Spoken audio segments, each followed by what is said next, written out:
Entonces, partiendo desde ahí, es que usted tiene un resultado contable que lo revisa, lo registra en su libro diario, todas las operaciones del negocio, ¿correcto? Pero la SUNAT dice, mira, tú puedes tener un montón de operaciones, pero a fin de año, una vez al año, tú debes identificarme si esas operaciones yo las acepto o no las acepto. Porque tú puedes haber gastado en un montón de cosas, pero hay que verificar si esos gastos son aceptados tributariamente o no. Entonces, nosotros lo que tenemos que hacer son adiciones, es decir, tenemos que identificar adiciones y tenemos que identificar lo que son deducciones, ¿ya? Profesora, y en cristiano, ¿qué es una adición? Una adición es un gasto no aceptado por SUNAT, ¿correcto? Profesora, ¿y por qué razón la SUNAT no me aceptaría un gasto? Bueno, hay múltiples razones por la cual la SUNAT a veces no te acepta un gasto o a veces te lo acepta con un límite, ¿no?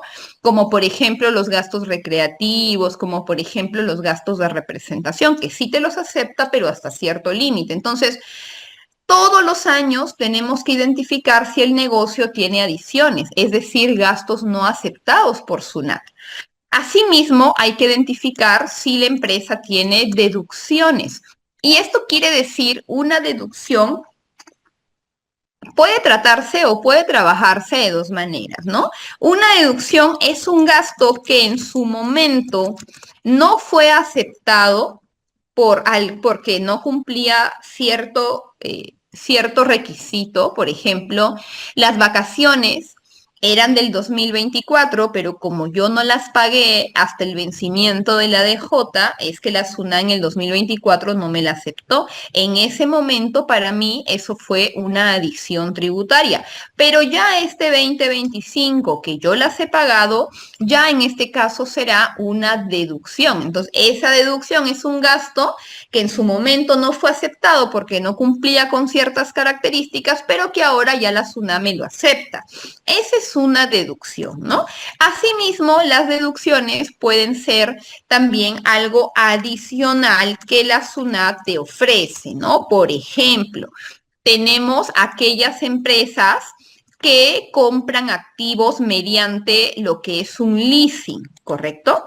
Entonces, un leasing es una forma de un arrendamiento donde el banco compra un activo por ti y luego el banco te lo da para que lo trabajes. Entonces, con la intención de poder promover el leasing, es que la SUNAT te dice, oye, si tú tienes un leasing, tú puedes hacer una deducción adicional de la depreciación acelerada, ¿no? Entonces, esa es otra forma de tener una deducción. Hay muchas empresas, estimados, que lo que hacen es comprar activos mediante leasing justamente para poder deducir la depreciación más rápido, ¿no? Pero bueno, eso ya se analiza negocio por negocio, caso por caso. Nosotros tenemos lo siguiente, partimos de un resultado contable al cual vamos a agregarle adiciones, que son gastos no aceptados, vamos a restarle deducciones y recién es que ahí nosotros determinamos lo que es el resultado, perdón, tributario. Y este resultado tributario puede ser efectivamente una utilidad o puede ser una pérdida. Y es sobre este resultado tributario que el negocio está pagando impuesto a la renta. Profesora, quiere decir que si su empresa no hace el cálculo de adiciones y no hace el cálculo de deducciones, muy probablemente esté aplicando el impuesto a la renta sobre una base incorrecta, porque los negocios, y digo los negocios porque puede ser RUC 10 o puede ser RUC 20, los negocios no aplican impuesto a la renta sobre su resultado contable. Ellos deben aplicar impuesto y hay que calcular el impuesto a la renta sobre el resultado tributario que muchas veces difiere, que muchas veces son diferentes. Por eso es que nosotros tenemos que, en este caso, realizar lo que es la DJ anual, con la intención de encontrar mi resultado tributario correcto y por ende, en este caso, pagar correctamente impuesto a la renta. Profesora, pero Yo he visto que la SUNAT fiscaliza solamente IGB. No he visto mucho que fiscalice renta, chicos. La SUNAT puede fiscalizarle IGB, puede fiscalizarle impuesto a la renta, puede fiscalizarle salud, puede fiscalizarle UNP, etcétera. O sea, todos los tributos que la SUNAT recaude pueden ser objeto de fiscalización. Eso hay que tenerlo súper en cuenta. Entonces, si usted tiene un negocio en MIPE o en general, necesita un contador para que pueda realizar esta operación una vez al año. Perfecto. Por acá todos me están respondiendo. Dice, buenos días, dice, los intereses de ejercicios anteriores se tienen que reparar. A ver, chicos, para que un gasto sea deducible, es decir, para que un gasto sea aceptado por la SUNAT, debe cumplir con ciertos requisitos, ¿no? El primer requisito es el principio de causalidad, ¿ya? Ya lo vamos a explicar un poquito más adelante porque esta parte es muy importante, atendiendo a la pregunta de Jacqueline, ¿eh? Principio de causalidad. Eso es lo primero que yo, o sea, no es que la SUNATI te da una lista de cuáles son los gastos aceptados y cuáles no son gastos aceptados. La SUNAT no trabaja de esa manera. La SUNAT lo que te dice es que se deben cumplir con ciertos requisitos para que un gasto sea deducible o no. Y también te da una lista de aquellos que no van a ser deducibles bajo ninguna manera. Entonces, para que un gasto sea deducible, tiene que aplicar el principio de causalidad, el principio de fehaciencia, el principio de generalidad y el principio de razonabilidad. Entonces, si un gasto tiene todos estos principios, es que la SUNAT los va a aceptar, ¿ya? En primer lugar, Jacqueline, los intereses de ejercicios anteriores se tienen que reparar. A ver, si tú tienes un gasto del 2024, debiste contabilizarlo en el 2024 para cumplir con el principio de causalidad, ¿no? Por ejemplo, yo saqué un préstamo el año pasado para comprar mercadería. Entonces, ese préstamo a mí me generó intereses que yo no los registré en el año 2024. Fueron un gasto del 2024 porque el principio de causalidad lo que nos dice es que el gasto es causal cuando el gasto grabado con renta origina ingresos grabados con renta. Entonces, si yo en este caso tuve un préstamo, esos gastos devengados eran en el 2024. Si usted no contabilizó esos gastos, entonces no los puede tomar para el 2025. Solamente podrá tomar los intereses del 2025. Profesora, pero si yo tomo los intereses del 2025, entonces, ¿cómo hago para saldar mi cuenta de intereses, no? Porque en este caso, contablemente es que no los he registrado y no me va a cuadrar. Cuando nosotros queremos, chicos, cuando nosotros queremos corregir un año cerrado, lo que hacemos es utilizar una cuenta 59 que usted lo puede ubicar en su plan contable, gastos de años anteriores para encontrar la subdivisionaria correcta. Entonces, en esa cuenta es que usted debe contabilizar el gasto que en su momento no registró, no contabilizó, no los puede imputar al año 2025 porque no son gastos de este año, son gastos de un periodo anterior, ¿ya? Jacqueline dice compras y ventas. Ah, claro, pero las compras y ventas, recuerde que son registros netamente tributarios, es decir, son registros que nos van a ayudar a lo que es el crédito y el débito fiscal, nada más, ¿no? No es un registro donde tú detalles el tema contable. El libro que es 100% contable es el libro diario. Recuerda que compras y ventas es un registro netamente tributario para el control del IGB. ¿Ya? Por acá muy bien a Edward que me ha respondido diario, a Rocío que también me ha respondido diario, a Johnny Moreno que me ha respondido diario, perfecto. Por acá Miriam también me ha respondido diario, excelente. Perdón chicos, dice, Nancy, buenos días. Se contabilizó una factura del año 2025, pero el gasto es de un alquiler del 2024. Perfecto, Nancy. Hasta ahí. Ese gasto de alquiler tú no lo puedes registrar ni tributaria ni contablemente como gasto en el 2025 porque no es un gasto del 2025, ¿ya? Mi consulta es, ¿deberíamos contabilizarlo en la 59? Correcto, estimada Nancy. Usted debería contabilizarlo en la cuenta 59. ¿No sería correcto contable? Mire, tributariamente, usted lo que me está diciendo, ponerlo como gasto y repararlo, tributariamente el efecto es cero, porque cuando usted coloque un gasto y luego lo repara, no está afectando el impuesto a la renta. Por ahí que Suna no le podría decir nada, ¿no? Pero si usted, estimada Nancy, si usted envía al gasto un gasto, valga la redundancia, de un año anterior en el año actual, usted está distorsionando los estados financieros porque está imputando gastos de años que no corresponden. Entonces, más que nada por un tema, Nancy, por un tema 100% contable, es que yo recomiendo, como lo respondía su compañera, que justamente se parece la pregunta, es que yo recomiendo que se trabaje como gastos de años anteriores una cuenta 59. ¿Ya? Entonces regresamos a los principios que nos permiten tomar la deducción de un gasto y que nosotros tenemos que analizarlo, ¿ya? Entonces estos principios hay que evaluarlos para poder definir si un gasto es aceptado o un gasto no es aceptado, ¿correcto? Por ejemplo, mire, ve, por ejemplo, yo le voy a dar un ejemplo aquí, ¿no? Por ejemplo, yo le voy a dar a mis trabajadores, ¿ya? Yo le voy a dar a mis trabajadores un bono, ¿correcto? Yo le voy a dar, por ejemplo, una canasta navideña a los trabajadores de mi empresa. ¿Ya? Entonces, yo quiero saber si esa canasta navideña es un gasto que pasa tributariamente o no pasa.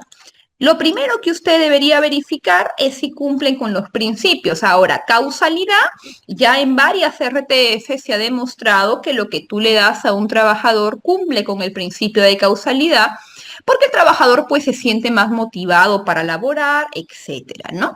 Profesora, ¿cómo hago que este gasto cumpla con el principio de fehaciencia? Usted logra que este gasto cumpla con el principio de fehaciencia cuando logra demostrar que el gasto realmente ocurrió. ¿Y cómo puedo demostrar que un gasto ocurrió realmente? Llevando un control, haciéndole firmar un cargo, evidenciar fotos de la entrega. Eso es un control, eso es una de demostrar la fehaciencia, o sea, demostrar que la operación realmente ocurrió. Profesora, ya cumplí el principio 1, ya cumplí el principio 2. ¿Cómo hago con el principio 3, principio de generalidad? Eso quiere decir, profesora, que yo debo darle canasta navideña a todos los trabajadores de la empresa. Lo que pasa es que la generalidad como tal, estimados, no está relacionado con entregarle a todos por igual. Lo que está relacionado a la generalidad es con entregarle a aquellas personas que cumplen ciertos requisitos, que cumplen ciertos parámetros bajo el cual nosotros podamos probar que tiene una generalidad, ¿no? Por ejemplo, yo le doy canasta navideña a todos mis choferes, por ejemplo, ¿no? Profesora, pero usted le está dando a los choferes y no le está dando a los demás. Claro, en este caso sí podríamos decir que cumple con el principio de generalidad porque le estoy dando a un grupo, pero ahora, ¿qué pasaría si le doy a los choferes a algunos y a otros no? Entonces es ahí donde pierdo de lo que es el principio de generalidad. Entonces, generalidad no significa darle a todos, repito, significa darle a aquellos que en este caso cumplen con ciertos requisitos que yo puedo agrupar. Y la razonabilidad significa, profesor, entregar pues una canasta que sea razonable. Ahora, no existe un parámetro como tal que te diga qué es lo razonable o no, pero a ver, si yo tengo una empresa que vende 10.000 soles al mes, no sería razonable que entregue canastas por 10.000 soles entre todos los trabajadores, ¿no? Puede ser causal, puede ser fehaciente, puede ser general, pero cuando tú analizas no cumple con el principio de razonabilidad. Ahora, Si tienes una empresa que vende 100.000 soles y está entregando canastas por 4.000 o por 5.000, entonces sí tiene un sentido, sí es razonable. Y eso es algo que nosotros tenemos que evaluar caso por caso, ¿correcto? Caso por caso. Dice, ¿los intereses bancarios solo se registran en el libro diario o también en el CIRE? Ah, muy buena pregunta, estimada Diana. Para que, a ver, los gastos bancarios no están grabados con IGB.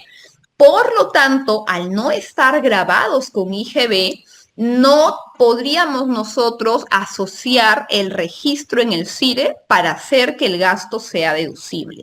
Para que hacer que el gasto sea deducible, el interés tiene que estar relacionado con el giro del negocio. O sea, por ejemplo, yo saqué un préstamo ¿para qué? Saqué un préstamo para capital de trabajo, deducible. Saqué un préstamo para poder pagar gratificación a mis trabajadores, deducible. Pero ¿qué pasa si yo saqué un préstamo para, por ejemplo, yo saqué un préstamo para darle una distribución de dividendos, una distribución indirecta de dividendos a mis socios, ¿no? Entonces, eso, por ejemplo, no sería un gasto deducible. ¿Por qué? Porque la empresa no tenía por qué sacar un préstamo, no tenía por qué endeudarse. Entonces, con esto quiere decir, Adriana, que lo ideal sería registrar la factura en el CIRE y también en el diario. Sin embargo, de no estar anotada en el CIRE, el hecho que no está anotada no lo veo yo como una causal de pérdida del gasto, ¿ya? Buenos días, dice, buenos días, Edi, como tal. Dice, ¿cómo dice Katy, los gastos de años anteriores se registran en la cuenta 59? Claro, estimada Katy, una vez que tú ya cerraste el año 2024, pues ya no deberías abrirlo nuevamente, ¿no? Ya no deberías rectificarlo porque es un año ya cerrado, esos estados financieros ya están aprobados y lo mejor sería no moverlo, al menos que sea un error significativo. ¿Qué requisitos deben cumplir esos gastos para registrar en la cuenta 59? Que sean gastos de años anteriores. ¿Deben ser montos pequeños o significativos? Bueno, yo me atrevería a decir que debe ser cualquier gasto no contabilizado de años anteriores, ¿no? Pero a ver, pues si son 50, 100 soles, no tiene un efecto, ¿no? No tiene un impacto. Al mover el patrimonio, eso debe indicarse en el libro de actas. Lo que pasa es de que en este caso, estimada, ¿cuándo es que tú, en este caso, estás modificando Recuerda que el patrimonio como tal se modifica todo el tiempo, porque la 59 forma parte del patrimonio y todos los años se va modificando, ¿no? Con las utilidades, con las pérdidas o con la repartición de dividendos que en este caso está haciendo la empresa, ¿no? Entonces, como tal, si eso debe ser indicado en el libro de actas, no necesariamente, no lo veo como una necesidad porque es un cambio que no afecta a la SUNAT, tú no le estás afectando porque tú estás registrando un gasto que no has contabilizado. Situación diferente sería, Katy, si tú vas a registrar un ingreso no contabilizado. Eso es muy distinto porque el ingreso como tal sí ha originado un perjuicio para el fisco. Ahí sí lo recomendable, dependiendo del monto, sería rectificar la DJ anual. Cuando yo les hablo de colocar la 59, estoy hablando de gastos no contabilizados. No estoy hablando de ingresos, que son cosas totalmente diferentes, ¿ya? Perfecto, chicos, proseguimos, ¿no? Entonces, mi recomendación es que cada vez que usted esté viendo las operaciones de la empresa, pueda analizar si los gastos cumplen con los principios de causalidad, fehaciencia, generalidad, razonabilidad. Hay que revisar, por favor, mucho hay que revisar esto. Entonces, el artículo 44 y el artículo 37 de la ley del impuesto a la renta nos menciona los principales gastos reparables, ¿no? ¿Qué significa reparable? Significa que la SUNAT no me los va a aceptar ni ahora ni nunca. En algunos casos, a eso le llamamos una adición permanente. Pero hay otros casos en los cuales la SUNAT me los acepta siempre y cuando se cumplan ciertos criterios. A eso le llamamos una adición temporal. Entonces hay que definir, yo sé que la SUNAT no me acepta, pero no me lo acepta por ahora o no me lo acepta de manera indefinida, ¿ya? Entonces hay ciertos gastos estimados que ya sabemos por norma y demás que la SUNAT nunca los va a aceptar, como ejemplo el caso de los gastos personales y de sustento del contribuyente. Esos son gastos que la SUNAT nunca te va a aceptar porque si el dueño quiere comprarse algo, lo que él tiene que hacer es pagarlo con su plata, con su sueldo. Por eso es que si el dueño trabaja en la empresa, tiene que asignarse un sueldo en planilla para que pueda solventar sus gastos personales, ¿correcto? Entonces, si es que la empresa o si el dueño, perdón, necesita, por ejemplo, comprar una lavadora para su casa, un televisor para su casa, entonces tiene que comprarlo de su sueldo. El mayor error que se puede cometer es creer que las empresas, que los negocios son la caja chica de los dueños, ¿no?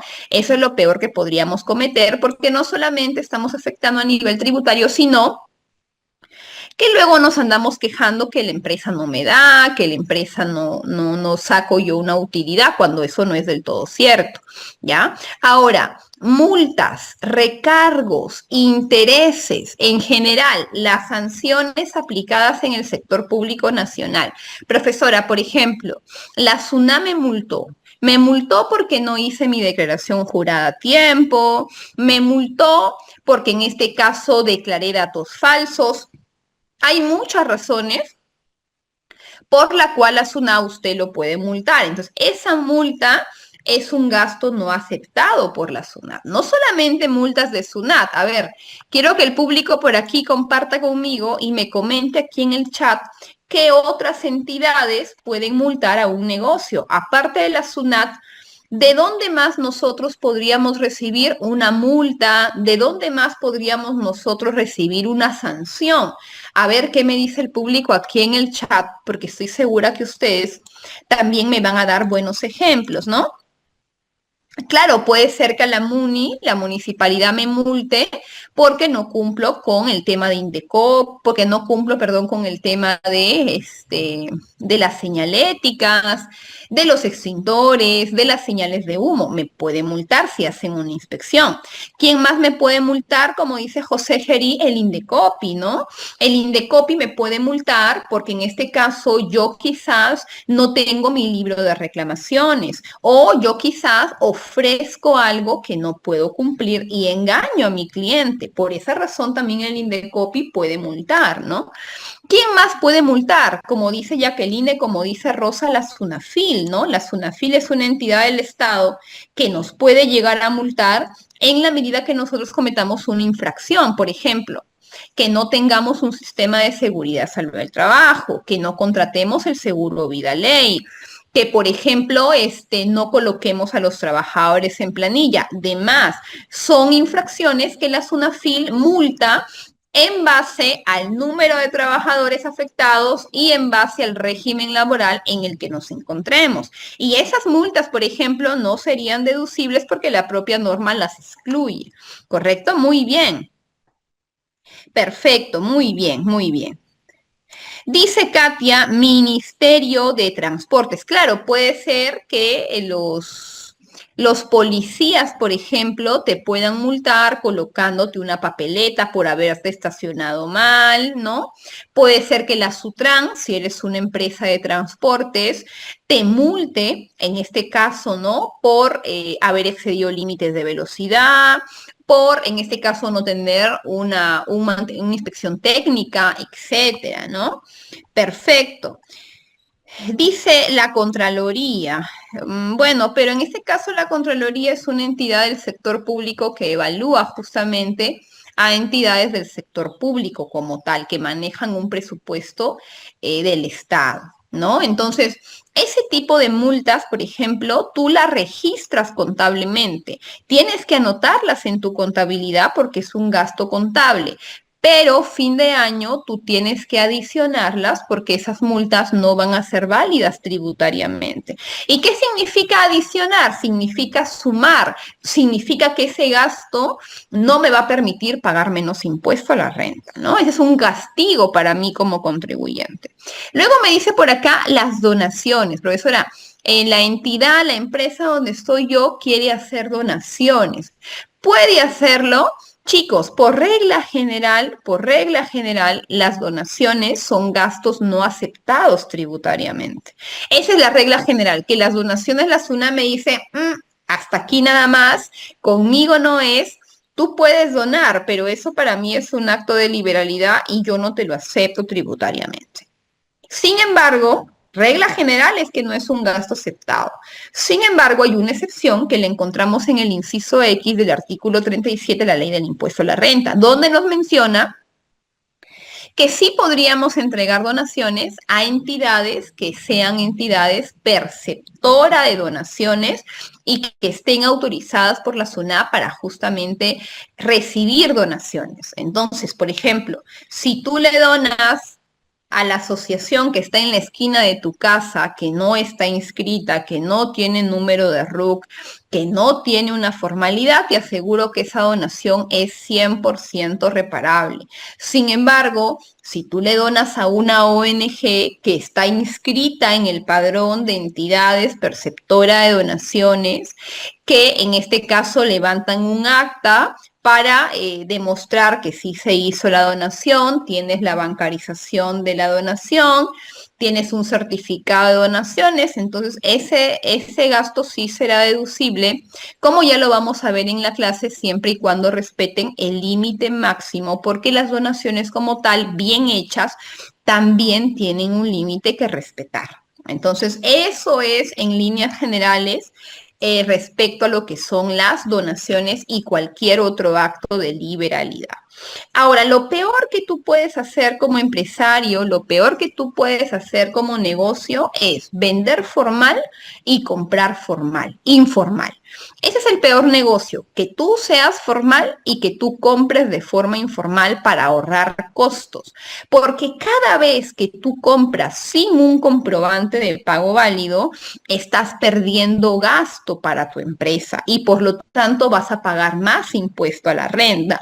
Por lo tanto, si tienes que escoger entre comprar formal, aunque sea un poquito más caro, deberías tomar esa opción porque una compra formal te va a permitir deducir el gasto a efectos de impuesto a la renta. Profesora, yo le pago a un joven, por ejemplo, por hacer la estiva de mi mercadería. El joven me cobra barato, pero no me da un recibo por honorarios porque dice que él no quiere nada que ver con la SUNAT. Entonces yo lo elijo a él porque me da pena, porque necesita el trabajo y además porque me cobra barato. Pero lo que pasa es que lo barato sale caro, ¿no? Porque en este caso, al tú pagarle y no tener un comprobante de pago relacionado a ese gasto, vas a perder la deducibilidad. Y además recuerda que en toda empresa, que en todo RUC 20, todo salida de dinero tiene que estar sustentado con un comprobante de pago. ¿Ya? Entonces, repito, no es negocio vender formal y comprar informal, no es negocio.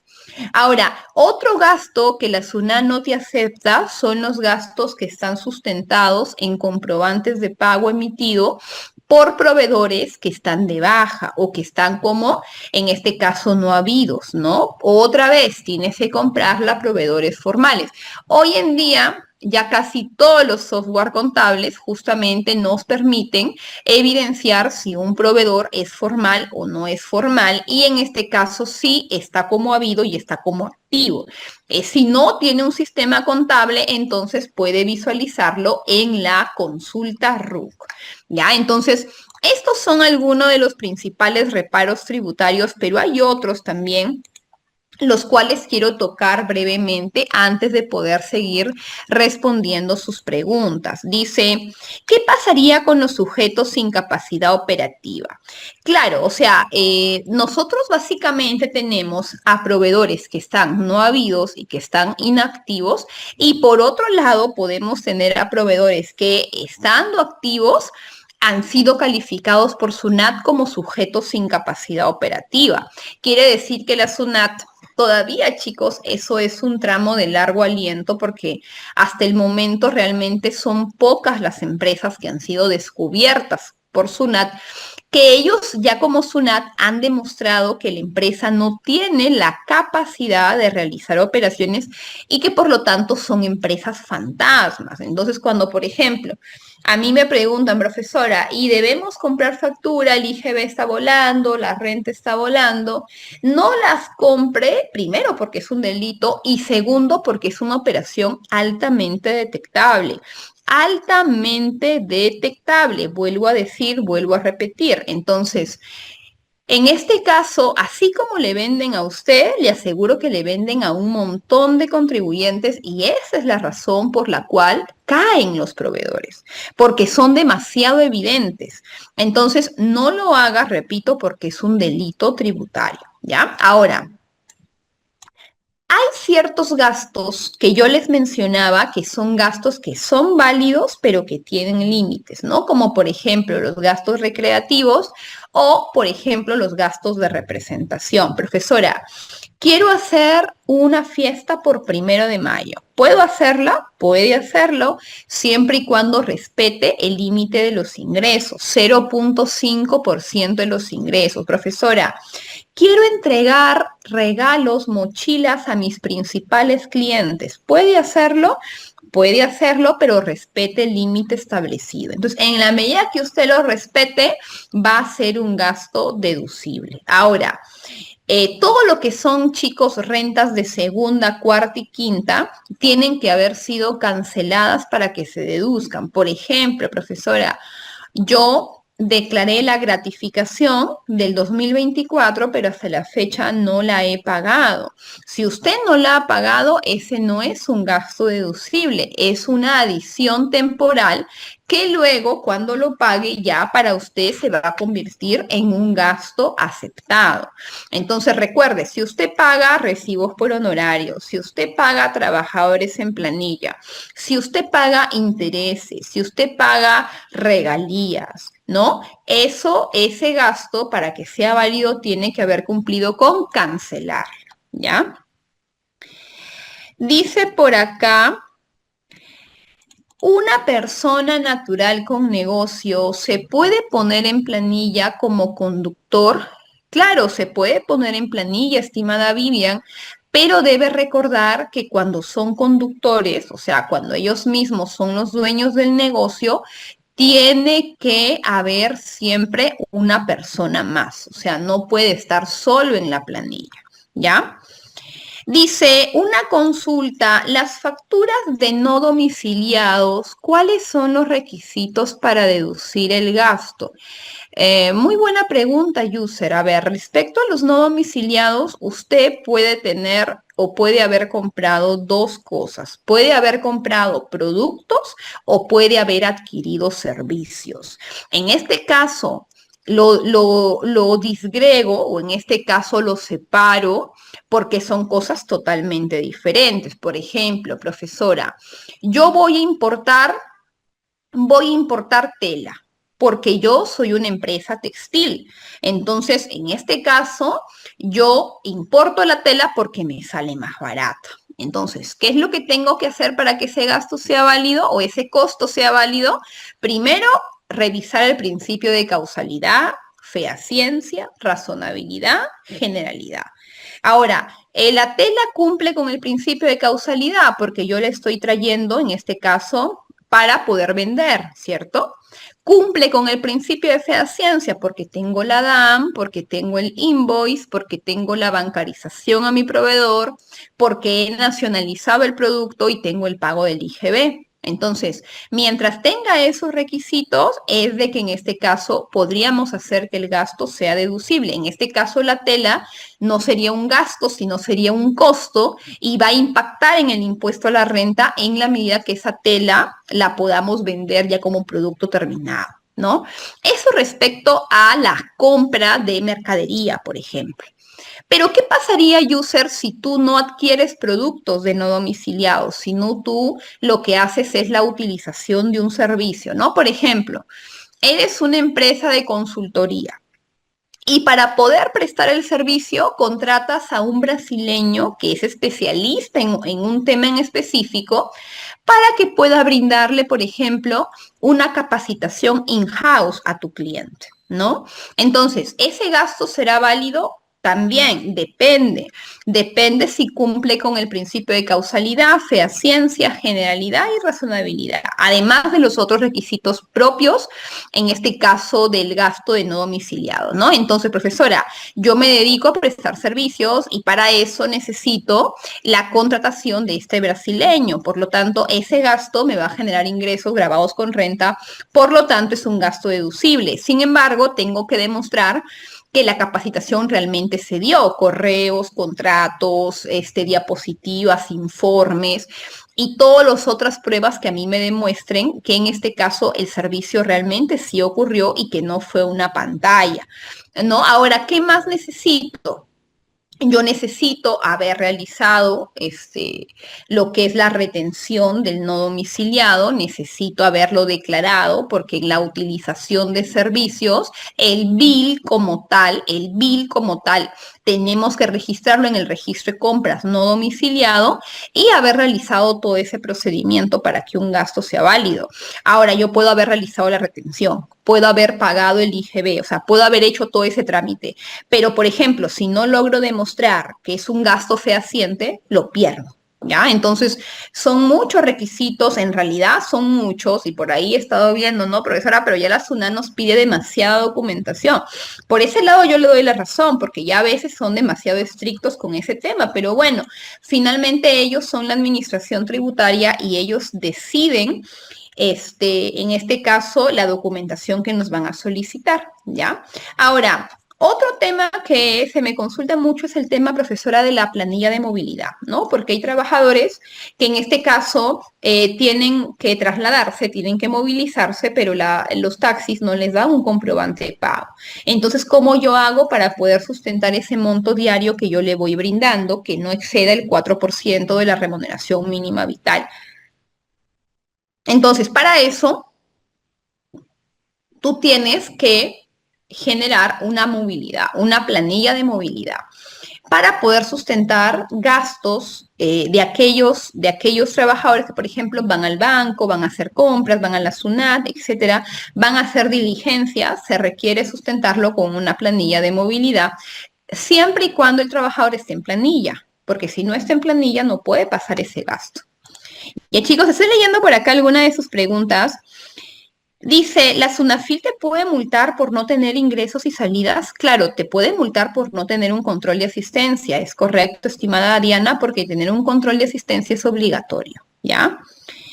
Dice, una denuncia en el Poder Judicial, en su fallo final, es desfavorable para la empresa. Sí, claro, José Gerí. También puede suceder que en este caso alguien te denuncie por diferentes temas, ¿no? Y que finalmente ese fallo sea desfavorable para la empresa. Vía judicial, que puede tardar años incluso. Efectivamente, ese es un gasto reparable, ¿no? Ya, puede ser por acá, chicos, estoy leyendo alguna de sus preguntas. Dice Susan, si yo contabilizo en la 59 un gasto del año anterior, el IGB sí sería crédito para ese ejercicio. El IGB recuerda que tú lo puedes contabilizar todavía dentro de los 12 meses. Por lo tanto, una cosa es el gasto, que no lo puedes imputar a un año presente porque es de un año anterior, pero el IGB, siempre y cuando lo anotes en tu registro de compras y cumpla con toda la documentación, bancarización, detracción, guía de remisión, orden de compra, sí puedes tomar ese crédito fiscal siempre y cuando estemos hablando de un periodo de 12 meses. Dice, ¿la factura por comprar los dólares sirve como gasto? Sí, estimada Alicia, cuando tienes una diferencia de cambio, ese es un gasto aceptado tributariamente, es correcto. Dice, en el caso de un almuerzo por fiestas patrias y por Navidad, ¿cómo puedo demostrarlo? Eso, Elizabeth, es un gasto recreativo. ¿Cómo puedes demostrarlo? Con la factura del restaurante, con un cargo donde ellos te firmen de que han asistido al evento. Incluso hay empresas que mandan como que tarjetas de invitación, pero no sería suficiente porque pueden haber invitado a 20, pero solamente fueron 10, ¿no? Entonces, sería en este caso un cargo de que efectivamente ellos participaron. Normalmente en la parte de atrás de la factura todos firman y también en este caso, un par de fotos también puede ser una buena evidencia, fotos fechadas, para evidenciar que tú lo imprimes o tú lo grapas detrás de la factura para evidenciar que el gasto realmente ocurrió, ¿ya? Estoy leyendo, chicos, alguna de sus preguntas, ¿ya? Eh, ¿Puede explicar el tema de las vacaciones? Dice Camila. A ver, por ejemplo, chicos, por ejemplo, ¿no? Voy a colocarlo acá. Por ejemplo, yo tengo un trabajador, ¿ya? Tengo, por ejemplo, a Carlos que ingresó a la empresa un 1 de agosto del 2025, ¿ya? Él tiene una remuneración de 1.500, ¿ya? Esta empresa se encuentra en régimen general, ¿ya? Por lo tanto, en régimen general estamos hablando de 30 días de vacaciones por año cumplido más su respectivo récord vacacional, ¿no? Entonces, Carlos ingresó a la empresa un 1 de agosto. Todos los meses, cuando Carlos sigue trabajando, es que Carlos se va ganando el derecho poco a poco de sus vacaciones. Y eso significa que la empresa todos los meses en el libro diario tiene que contabilizar las vacaciones de Carlos. Ahora, ¿cómo lo contabilizas? Lo contabilizas en una 62. Hay que revisar el plan contable para verificar cuál sería el detalle. Voy a colocar solamente cuenta 2 dígitos, aunque ya sabemos que el diario se lleva 5. Una 62 contra, me parece, una 41,15. Entonces, esos 1.500 yo lo tengo que dividir entre 12 para mostrar contablemente que él se está ganando una parte proporcional de sus vacaciones. 125, 125. ¿Correcto? Eso yo lo envío. En este caso, él es un trabajador administrativo y por lo tanto, esto yo lo envío a la 94 como gasto administrativo. Ya, todos los meses hay que provisionar las vacaciones. Y el monto va a depender si eres una empresa de régimen general, si eres una pequeña o si eres una micro, ¿ya? Ahora, ese asiento tú lo vas a hacer prácticamente 5 veces: agosto, septiembre, octubre, noviembre y diciembre. Si tú multiplicas 5 por 5, es decir, si tú multiplicas 125 y tú lo multiplicas 5 veces, ¿cuánto va a resultarte en dinero? ¿Cuánto te va a resultar en gasto contabilizado? A ti te va a resultar 625 soles que tú lo vas a tener registrado en tu cuenta 62, ¿cierto? Ya. Estos 625 soles son gastos deducibles porque nótese que en la contabilidad están en un gasto, están en una cuenta 62. Y la respuesta es depende. Para que esas vacaciones en el 2025 sean un gasto, tú tienes que haberlas cancelado antes del vencimiento de la DJ anual. En este caso, todavía no sabemos qué fecha va a vencer la DJ del 2025. Probablemente sea entre mayo y junio del año siguiente. Pero profesora, todavía la empresa no le va a dar vacaciones porque él recién cumple un año el 1 de agosto del 2026. Entonces, como estas vacaciones no se han pagado hasta el vencimiento de la DJ, es que esto se convierte en un gasto reparable. ¿Ya? Se convierte en un gasto reparable, pero es temporal. ¿Por qué es temporal? Porque quizás el otro año ya la empresa decide darle vacaciones a él y por lo tanto ya este gasto se convierte en deducible, ¿no? Entonces, ya nosotros aquí estamos hablando de 625 soles, ¿no? Profesora, ¿y no sería más fácil entonces registrar las vacaciones contablemente cuando las pago? No, es que no sería razonable, chicos, porque contablemente tú tienes que contabilizar, valga la redundancia, el gasto cuando ocurre y el trabajador todos los meses va ganándose una parte de las vacaciones. Por lo tanto, no es correcto que tú lo registres las vacaciones contablemente cuando los pagas. Tienes que contabilizarla mes a mes y llevar el control en adiciones y en deducciones tributarias, ¿ya?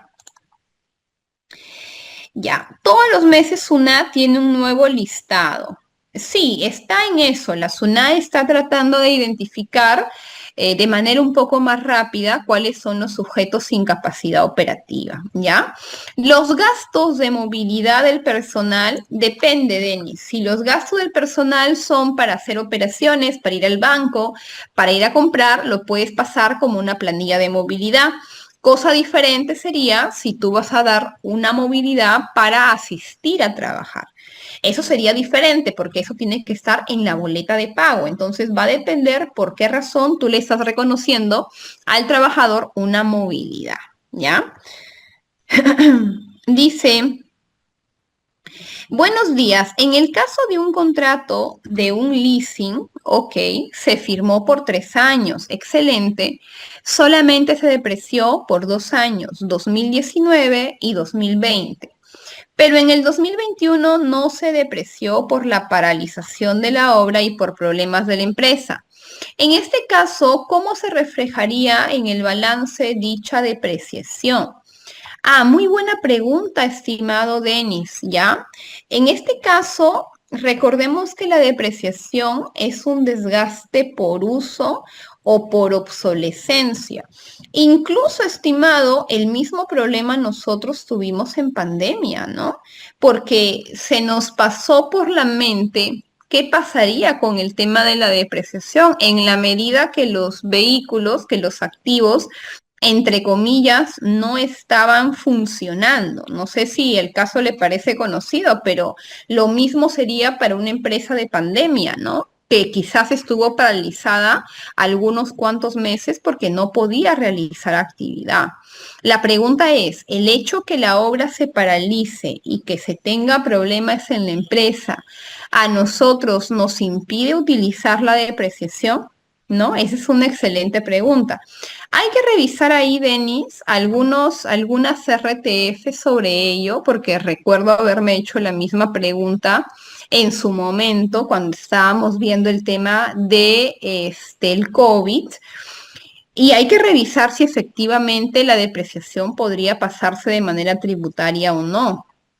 Mi respuesta va en que sí se podría pasar independientemente de la situación en la que nos encontremos, ¿no? Hay que revisar ahí algunas RTFs que por el momento no la tengo a la mano, pero se puso ese tema en discusión cuando estábamos viendo el tema de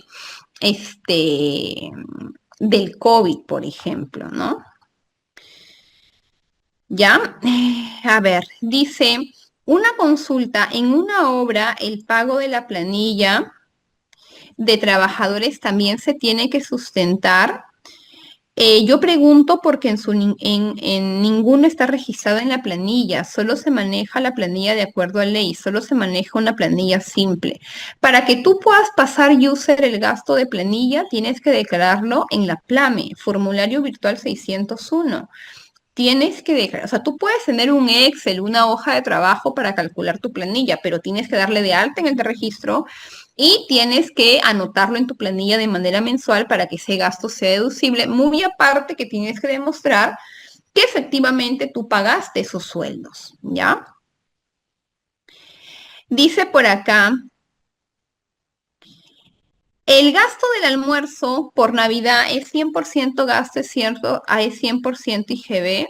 Lo que pasa, Sonia, es que una cosa es analizar si el gasto es deducible, que nosotros hemos dicho que la canasta y que el gasto del almuerzo por Navidad, en este caso, sí es deducible. Ahora, ¿Cuándo es que tú, en este caso, emites una boleta? En el caso de que tú compres un bien y luego lo saques. Pero ese es otro tema, que es el retiro de bienes, ¿no? Que es un tema muy aparte.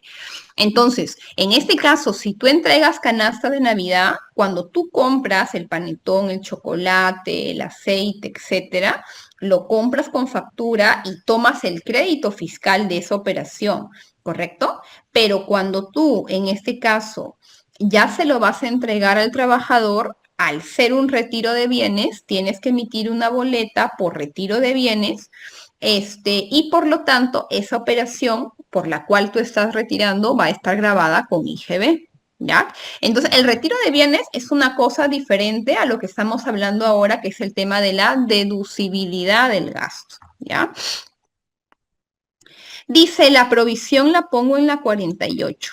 Si estamos hablando de litigios judiciales, sí estaríamos hablando de una 48 estimada najera, ¿ya? ¿Y cómo sería el siguiente año el ejemplo de las vacaciones? Dice, estimado Javier, en este caso, a ver, vamos a verificarlo acá, ¿ya? Por ejemplo, en este caso nosotros estábamos hablando del año 2025, ¿cierto? Estábamos diciendo que se ha hecho el registro del libro diario y que la empresa tiene gastos por 625 soles, ¿no? Imaginándonos que la empresa tiene una utilidad contable de 3.000 soles, vamos a poner un ejemplo nada más, ¿ya? Un ejemplo nada más. En este caso, la empresa tiene una utilidad contable de 3.000 soles. ¿Ya? En el año 2025, esos 625 soles no los puedo tomar como un gasto tributariamente aceptado. Por lo tanto, tengo que adicionar. Esa adición va a ser que mi base tributaria sea mayor que mi base contable. Por lo tanto, este negocio tendrá una base tributaria de 3.625, ¿correcto? Entonces, ¿cómo llevo el control de estas adiciones? Nosotros lo llevamos el control a través de lo que lo conocemos como el impuesto a la renta diferido, ¿no?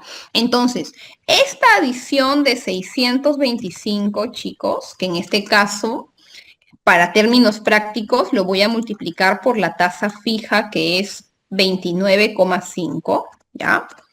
Este gasto que no me lo acepta la SUNA en este momento, me va a originar un activo diferido de 184,37. Quiere decir que por esos 625 soles en el año 2025, yo tengo que hacer el asiento, el famoso asiento de la 37 por 184,375 contra la 88, ¿no? Que esto lo hacemos en el cierre. Ahí es donde nosotros registramos el activo diferido, en este caso por esta adición, que básicamente es una adición temporal. En el año 2026, cuando la empresa ya pueda utilizar este gasto, en el año 2026 ya no va a ser una adición. ¿Qué va a ser en el año 2026? En el año 2026 esto va a ser una deducción. Entonces, al ser una deducción, esto prácticamente a nosotros ya no nos genera un activo, sino nos genera en este caso, vamos a darle la vuelta, ¿no? Entonces, en este caso, ese el momento en el que esto fue un activo diferido para mí, ahora yo lo voy a compensar porque en el 2026 esto va a ser un gasto aceptado tributariamente. Entonces, nosotros ya no lo llevamos a la contabilidad nuevamente, porque estos 625 ya lo contabilizamos en su momento. ¿Cómo llevamos el control? Mediante una cuenta 37. Ahí yo voy a llevar el control de mis activos diferidos para ir compensándolos en el momento en el cual yo ya califique para poder tomar ese gasto. Entonces, estos asientos de acá, que son parte de los asientos de cierre, también los revisa la SUNAT y son obligatorios. Es decir, si usted tiene adiciones y tiene deducciones tributarias, va a tener que aprender a registrar el activo diferido e ir compensándolo vía papeles de trabajo también. Tiene que tener identificado el activo diferido uno por uno, así lo exige la norma, ¿ya? Los intereses también se adicionan como las multas,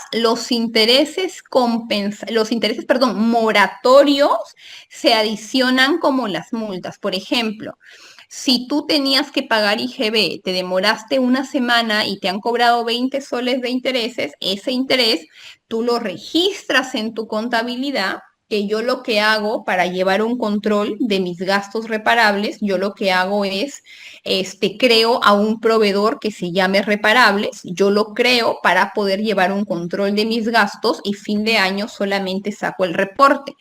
Entonces, es lo que tú podrías hacer, estimada Camila. Lo registras el interés y luego, fin de año, lo adicionas, como las multas también, ¿ya?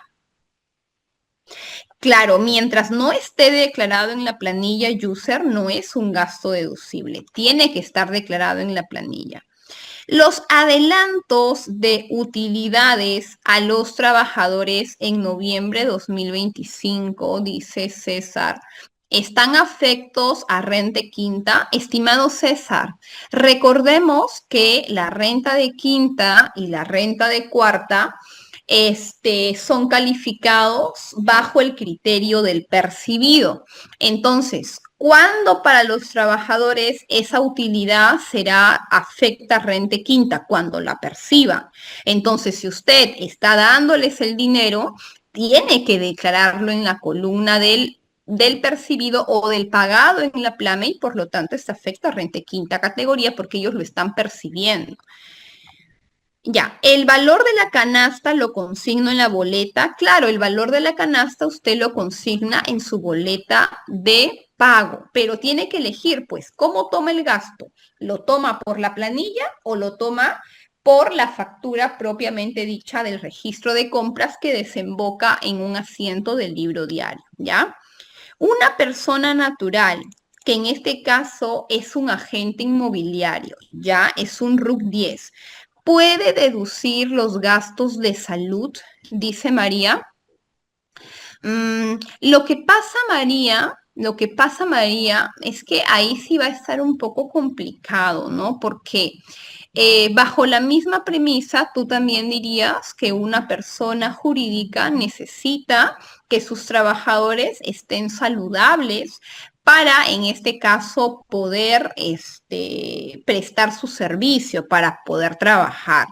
Ahora, muy probablemente si nosotros analizamos, María, el criterio de generalidad, de razonabilidad, de causalidad y de fehaciencia, muy probablemente ese gasto sea observado por la SUNAT, porque en este caso, si el trabajador se siente mal, entonces tendría que acercarse a una posta o tendría que acercarse al E-Salud, quien va a ser el que le cubra los gastos, ¿no? No me arriesgaría yo a poder tomarlo ni para renta ni para IGB.